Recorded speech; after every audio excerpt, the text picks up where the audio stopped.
Som veľmi rád, že už druhý rok môžeme spolu organizovať so spoločnosťou Deutschmann parkour v Sečovciach. Ľudia môžu prísť so svojimi deťmi, pozrieť koníky, preteky, zábavu, ktorú tu majú pripravené. Deutschmann robí veľa akcií pre komunitu, pre ľudí okolo nás, keďže tu žijeme v okolí. Je to preto, aby ľudia, ktorí dnes v tej počítačovej dobe strávia toľko veľa času pri počítačoch, pri televízii, deti sú málo vonku, aby jednoducho trošku zmenili tú aktivitu a prišli von na čerstvý vzduch, trošku sa zabavili a možno sa aj niečo dozvedeli viac o koníkoch. Akcia je perfektne zorganizovaná, deti sa zabavia a páči sa im ten simulátor kravy, takže deti sa trošku pobehajú, sú v prírode. Je tu príjemná atmosféra, môžu tu vidieť koníky, je tu pre deti skakací hrad, kravičku si tu detičky môžu podojiť, za nami je bík.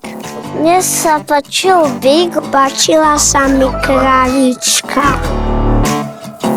Náš jezdecký klub Larisa je zodpovedný za prípravu pretekov, hlavne v oblasti koní, jazdectva. Na štarte dnes môžeme vidieť kluby z rôznych krajov a okresov. Je tu Spišská a Poprad, čo je asi tak najďalej, Michalovce, Závatka, Prešov, okolie Košíc, Košice. Na týchto pretekoch som sa zúčastnil už druhý rok, keďže sú veľmi výborné tieto preteky, aj takisto aj parkour majstri urobili výborný výkon, takisto postavili výborný parkour. Na týchto pretekoch som ešte len prvýkrát, náhodne som sa dozvedela a musím uznať, že toto podujatie je naozaj skvelé, aj skvelý povrch, skvelý parkour, takže držím palce usporiadateľom aj do budúcna a určite sa tu vrátime ešte.